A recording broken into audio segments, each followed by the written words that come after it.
Simple सी बात है, जुनून। अगर ग्रेटनेस अचीव करना चाहते हो तो सोते जागते हर वक्त तुम्हें बस उसके बारे में सोचना है। तुम्हें बस कार्य करने हैं, जो भी कर्म करने हैं वो निर्धारित होने चाहिए उस पथ पे। अगर बढ़िया काम करना है तो कम से कम 7-8 घंटा डेली करो। अगर गुड करना है तो 5 घंटा डेली देना पड़ेगा। एक अच्छी बढ़िया जिंदगी जीने के लिए 5 घंटा उस चीज में डेली निर्धारित करना पड़ेगा आपको। लेवल्स हैं सक्सेस में, लेवल्स हैं फेम में। पहले अपना लेवल डिसाइड करो। लेवल के बाद अटैक मोड पे आओ। अटैक मोड माइंडसेट है और एक पूरा सिस्टम भी है। एवरी सिंगल डे अटैक करना है। गोल की हिल ही रहती है। अटैक मोड के अंदर पूरा सिस्टम दिया है जिसके अंदर सारी टेम्पलेट्स हैं, प्लानिंग से लेकर एग्जीक्यूशन से लेकर हर चीज। एक टेम्पलेट उठाओ, इस्तेमाल करना शुरू करो, 1 साल आओ, हमारे साथ जुड़ो, फाड़ के हाथ में रख देंगे। ये लड़का है प्रथम सागर, वीडियो एडिटर। हम बात करें एक इंसान का, एक मनुष्य का, जिसने भाई आई थिंक इंजीनियरिंग करते टाइम पे उसका इंटरेस्ट होगा या जो भी पढ़ रहा था उसका इंटरेस्ट था भाई एडिटिंग करने का। तो उसने भाई घर में बैठ के यूट्यूब से पहले एडिटिंग सीखी होगी। कैसे करते हैं। इंसान का सिस्टम भी 2 कौड़ी का था, इसलिए सिस्टम बहुत स्लो चलता था, लेकिन भाई इंसान मेहनत करता रहता था। सीखता रहा। आफ्टर इफेक्ट्स उसने सीखना स्टार्ट किया। जितनी फ्री चीजें मिल रही थी भाई, उसने फ्री टूल्स, यूट्यूबर सबको फॉलो करके उसने बैठ के जितने लोगों को मैसेज करना पड़ा, जितने मेंटर्स ढूंढने पड़े हो, उसने किया। हाथ पैर मारे, सब कुछ किया, लेकिन कर क्या रहा है इंसान? एक स्किल सीख रहा है भाई। ये हम सब हैं। पथ यही था, हाथ पैर मारना, मेहनत करना, एक सपना होना, कर्म का उपयोग करना। धीरे धीरे बेहतर हो गया लड़का और बेहतर होता चला गया। कोल्ड ईमेल भेज रहे हो आप यूट्यूबर्स को, आपका जिनका रिस्पॉन्स है, आपने उनके लिए ऐसा काम किया कि वो आपको छोड़ नहीं रहे उसके बाद, क्योंकि आपको वो नहीं छोड़ रहे। अब आप उनका नाम यूज करके किसी दूसरे यूट्यूबर के पास जा रहे हो, भाई मैं इसके लिए ऑलरेडी एडिट कर रहा हूं, तो वो उसकी अथॉरिटी और उसके एडिट्स देखने वजह से कह रहा है ठीक है मैं भी कर लूंगा। तुम्हारा नाम बढ़ता चला जा रहा है। तुम्हारा काम इतना ज्यादा भयंकर है कि जब तुम्हारे को लोग यूटिलाइज करते हैं तो तुमको ज्यादा से ज्यादा पे करना चाहते हैं, लेकिन रोकना चाहते नहीं तुम चले जाओ। अब तुम्हारी कमाई होने लग गई है भाई। कमाई होने के चक्कर में तुम एक अच्छा लैपटॉप खरीद पाते हो, 1 लाख 2 लाख लगते हो उस लैपटॉप को रखने में, लेकिन अब उसकी वजह से, उस कंप्यूटर की वजह से अब चीजें बढ़िया हो रही हैं। सॉफ्टवेयर आराम से चल पाते हैं, तुम सॉफ्टवेयर एक्चुअली में खरीद पाते हो, तुम एआई के थोड़े से सब्सक्रिप्शन खरीद पाते हो। सोचो तुमने इतना बढ़िया काम किया कि भाई उसके बाद तुम्हारे पास जो इंडिया का सबसे बड़ा शो चल रहा था यूट्यूब पे, उसकी एडिटिंग का तुम्हें जॉब मिल जाती है। यानी कि तुम फाड़ रहे थे भाई अपनी फील्ड में। कट कहां मारना चाहिए, कौन सा एंगल बढ़िया है, किस चीज पे क्या डालना है, साउंड ट्रैक क्या होना चाहिए, ट्रांजेक्शंस क्या होना चाहिए, तुम्हें बहुत बढ़िया सेंस है स्टोरी टेलिंग का। एडिटिंग एक आर्ट है और एडिटिंग बहुत क्रूशियल आर्ट है एक्चुअल में फिल्म मेकिंग में। चाहे शॉर्ट फिल्म हो, चाहे यूट्यूब को भी शॉर्ट फिल्म से कह सकते हो, किसी भी तरह का पॉडकास्ट हो, कुछ भी हो, एक स्टोरी को सीमलेसली प्रोग्रेस करने में हेल्प करता है एडिटर। खटिया कहानी को भी खूबसूरत बना सकता है एडिटर। फिर भैया एफआईआर निकल जाती हैं, आपको पता ही है जितनी निकली हैं, समन्स होते हैं। एंड एक इंसान रिस्पेक्टफुली समन्स पे जा रहा है पुलिस स्टेशन, है कौन? एडिटर है, एक एम्प्लॉई है। एक एम्प्लॉय जा रहा है भाई, क्योंकि आप उस ऑर्गेनाइजेशन में काम करते थे। ये क्या हो रहा है? ये सारे मीडिया वाले हैं भाई। एक एडिटर है वो, ये जो 1 मिनट की भी नहीं, 30 सेकंड की, 20 सेकंड की क्लिप है, अगर ये नहीं दर्शा रही इस वक्त, इनकैप्सुलेट कर रही परफेक्टली, रिप्रेजेंट नहीं कर रही परफेक्टली जो चल रहा है हमारे देश में, ये मीडिया क्या करेगी? एडिटर को पकड़ के क्या कर रहे हो तुम? पहली चीज लेयर्स देखो उसमें कितनी सारी हैं। एक एडिटर एक्चुअल में अपनी ड्यूटीज के हिसाब से, अपनी रिस्पॉन्सिबिलिटी के हिसाब से एक्चुअल में सही चीज करने जा रहा है। He is doing the right thing, जा रहा है अपनी स्टेटमेंट देने, एज अ नागरिक अपनी ड्यूटी निभा रहा है वो। दूसरा, वो एक एम्प्लॉई है, तुमने उसको उससे पहले कभी देखा भी नहीं था। तीसरा, मीडिया के पास कब से राइट आ गई पकड़ के किसी को असॉल्ट करने की, खींचने की, बाल खींचने की, शर्ट पकड़ने की, धक्का देने की, सर नीचे करने की, फोर्स यूज करने की। मीडिया कब से ये करने लग गई। चौथा, इस लेवल का कवरेज अतुल सुभाष केस के बाद, मैं आपको बताता हूं, आरजी खर केस के बाद से आपको पता है मैं कैसे कैसे किससे सुना सकता हूं आपको। 80 साल की कोई दादी मां थी, 4 साल की कोई बच्ची थी, इतने सारे मर्द हैं जिनकी और सेल्फ डिलीशन हुआ है, कोई हाईलाइट नहीं है, किसी ने पूछा नहीं।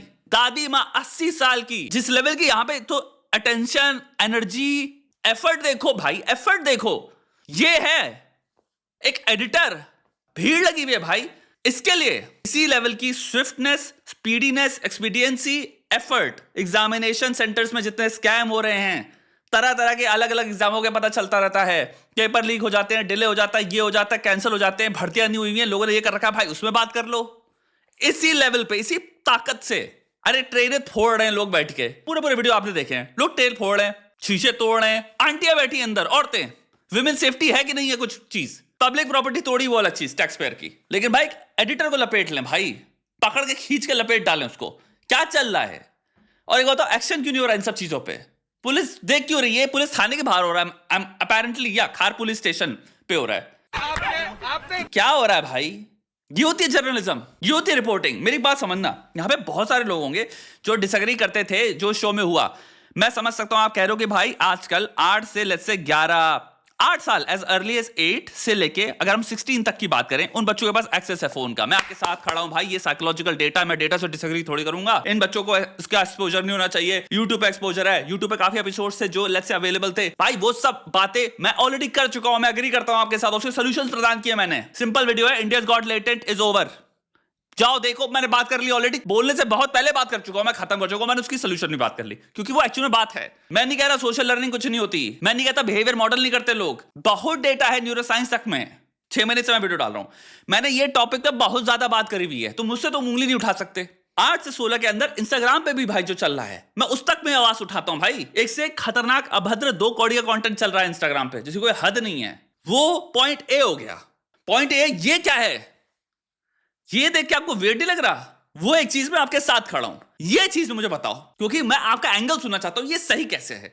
एक एम्प्लॉय को, एक एडिटर को पकड़ के जो दबोचा जा रहा है मीडिया द्वारा, मॉब जस्टिस सॉर्ट ऑफ हो रहा है, ये मुझे बताओ किस एंगल से तुम इसको जस्टिफाई कर रहे हो? या तुम्हें स्केयर नहीं कर रहा कि ये किसी भी इंसान के साथ हो सकता है बिना रिपरकशंस के साथ? अभी अगर किसी भी डेवलप्ड कंट्री में हो रहा होता, ये इंसान सू करता इन सारी ऑर्गेनाइजेशंस को फॉर मिलियंस ऑफ डॉलर्स और जीतता।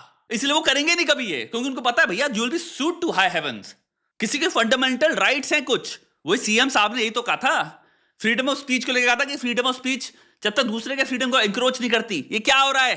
किसी के आप फ्रीडम ऑफ मूवमेंट को एंकरोच कर रहे हो कि नहीं कर रहे हो? और दूसरा प्रश्न, आपको नहीं लग रहा थोड़ा सा वियर्ड है कि मीडिया पूरे टाइम सिर्फ इसी बारे में बातें करे पड़ी है? एकदम से सारी इंस्टीट्यूशंस एकदम रैपिडली काम कर रहे हैं। केसेस हैं, हमने सुने हैं जिनकी इतनी खराब दशा थी कि इतना एविडेंट था कि भाई यहां पे तो कुछ सोचने वाली बात नहीं। अतुल सुभाष के केस में भाई लोगों ने उससे क्या कहा, किन लोगों ने उससे क्या कहा, क्या हुआ उन लोगों का? अब हम बोल नहीं सकते, सोचो, क्योंकि हमें पता हमारे लग जाएंगे, लेकिन समझदार के लिए इशारा काफी होता है। आपको पता है मैं उन स्टेटमेंट से किसकी बात कर रहा हूं। सब गायब हैं, कहां थी ये मीडिया? ऐसा जज्बा कहां है भाई? एकदम से सारे इंस्टीट्यूशंस को क्या हो गया है? कुछ अजीब नहीं लग रहा आपको? हम सालों साल से देखते आ रहे हैं यार। अभी एक वीडियो था जहां पे एक मैनहोल खुला, एक इंसान बाइक से मदद मांग रहा है किसी की, 2 लोग वीडियो बना रहे हैं और चले जाते हैं, वो बाइक के साथ अंदर चला जाता है। भाई मेरे आंखों में आंसू आ गए थे वीडियो देख के, मूड सड़ गया था भाई।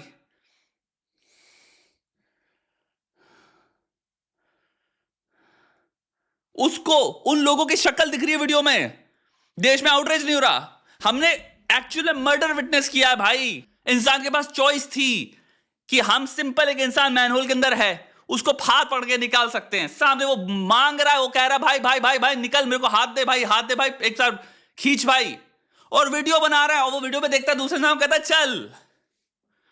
वो कौन है? उसकी शक्ल क्लियरली वीडियो में दिख रही है, क्यों नहीं हो रहा आउटरीच? अरे किसी की जान चली गई एक व्यक्ति की भाई, जहां पे एक एडिटर को ऐसे दबोचा जा रहा है। अब एक बात बताओ, एडिटर को ऐसे दबोच रहे हो, ये जब तुम व्यवहार कर रहे हो, जब तुम्हारी सेफ्टी को तुम दे नहीं सकते गारंटी, तो भाई जो लोग एक्चुअली इन्वॉल्व है वो डरेंगे नहीं? क्या होगा उनके साथ, मॉब के साथ? वैसे उनके पुतले जलाए जा रहे हैं, लाते घूसे बुरे मार रहे हैं लोग फोटो पे। उनको अपनी अगर स्टेटमेंट करनी है तो उनको सेफ वे दो ना, कि वो चुपचाप अपने आए, उतर के जाएं और अपने वापस जा पाए। Late law take course. 25 चीजें एट द सेम टाइम गलत हो सकती है ना। ये नुआंस नाम की कोई चीज ही नहीं है, कॉम्प्लेक्सिटी नाम की चीज ही नहीं है।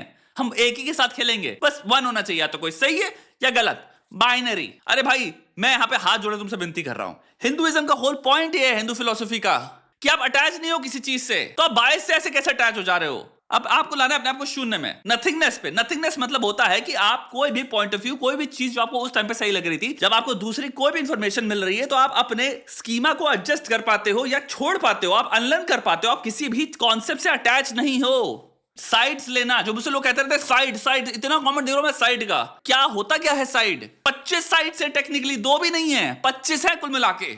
सारे इवेंट्स को या सारी चीजों को कंप्लीटली अलग डेटा पॉइंट्स की तरह देखो और अपने ओपिनियंस पर्टिकुलर डेटा पॉइंट्स के अकॉर्डिंग रखो। इस डेटा पॉइंट पे मेरा ये ओपिनियन है, इस डेटा पॉइंट पे मेरा ये ओपिनियन है। नाउ जब तुम इंडिविजुअली चीजों के बारे में डेटा पॉइंट रखते हो, तो पता क्या होता है, साइड्स खत्म हो जाती हैं। क्योंकि साइड वाला होता है कि अगर मैंने एक साइड ले ली, तो मैं इसी साइड की तरह ही सोचना मेरे को अनिवार्य बनता है। मैं ऐसे ही सोच सकता हूं, फॉर हूं या मैं अगेंस्ट हूं।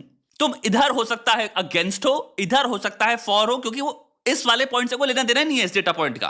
कंप्लीटली दूसरी बात हो रही है। तो इस बात में तुम कह रहे हो मैं एक्चुअली समर्थन करता हूं, जो दूसरी चीज हो रही है ये गलत है। मीडिया जैसे बर्ताव कर रही है, एक डेटा पॉइंट हो गया, कनेक्टेड है एक दूसरे से, इसका मतलब ये नहीं वो अपने में इंडिविजुअल डेटा पॉइंट्स नहीं है। ये देखो भाई, वो इंसान ब्लॉक कर रहा है पैसेज, वो पैसेज ब्लॉक कर रहा है। टू बी वेरी ऑनेस्ट, इसको बस इंडिविजुअली देखो, ग्लोबल मीडिया के पर्सपेक्टिव से देखो भाई, ये हम कर रहे हैं भाई। पता है, दिल में हर एक भारतीय सपना लेके बैठा था हम सुपर पावर बने। आप कोई कंट्री ले लो डेवलप्ड सुपर पावर जिनको आप कहना चाहते हो, इवन तो अब ये फ्रांस जर्मनी सुपर पावर तो नहीं रहे, डेवलप्ड हैं। यूएसए ले लो, यूके में तुम्हारे 70 में लाइफ ऑफ ब्रायन बना दी उन्होंने, 1970 में। जिसको पता है लाइफ ऑफ ब्रायन, उसको पता है क्या दिखाया उस मूवी में। 1940 में लेनी ब्रूस था अमेरिका में, खड़ा हो गया कॉमेडी तो ऐसा खड़ा हो जिसकी कोई हद नहीं है। अमेरिका में जहरीले शोज एग्जिस्ट करते हैं, जहरीले, साउथ पार्क से लेके across domains, by the way across. Comedy में आप सिंपल गोटेड शो दे सकते हो, साउथ पार्क जैसे।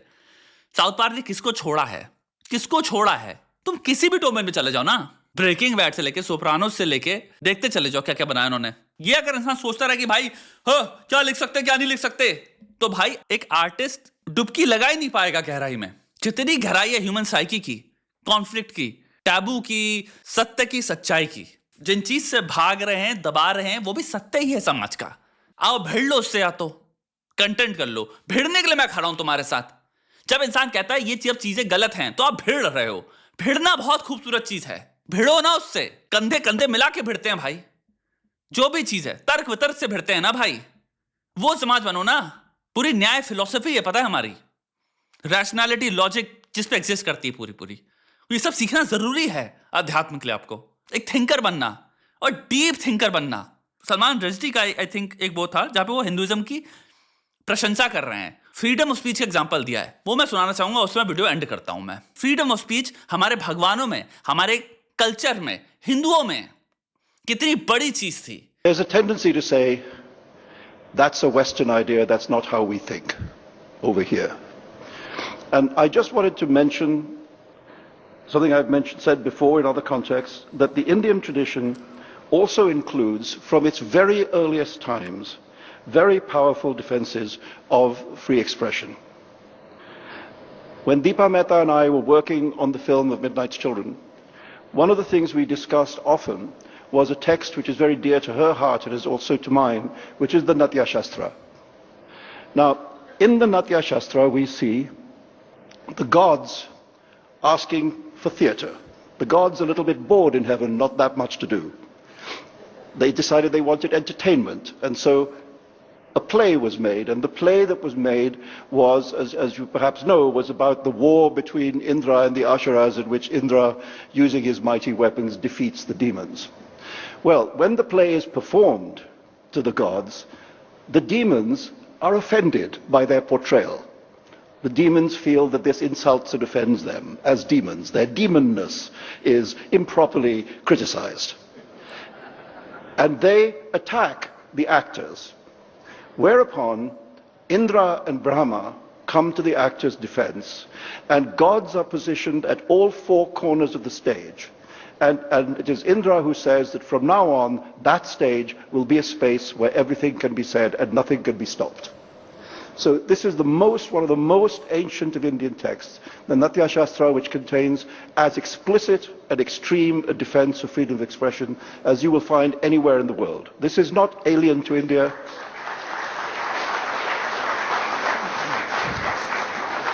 This is not alien to India. This is our culture, our history, and our tradition, which we are in danger of forgetting. And we should do well to remember it. So यहाँ पे उन्होंने story सुनाई है नाट्य शास्त्र से। जो भी लोग फेमिलियर हैं इस कहानी से, प्लीज कमेंट सेक्शन में आप कंफर्म कर सकते हैं, लिख सकते हैं, बता सकते हैं। पता चलेगा दूसरों को कि हमारा खुद के शास्त्र, हमारा खुद का धर्म क्या किस लेवल पे प्रोटेक्ट करता है। आई होप आपको इसमें सोचने को मिला हो। बाकी आप काम करो अपनी जिंदगी में, आप अपने दिमाग से जितना खतरनाक बना पाओ उसमें तो पूरी कोशिश करो ही करो।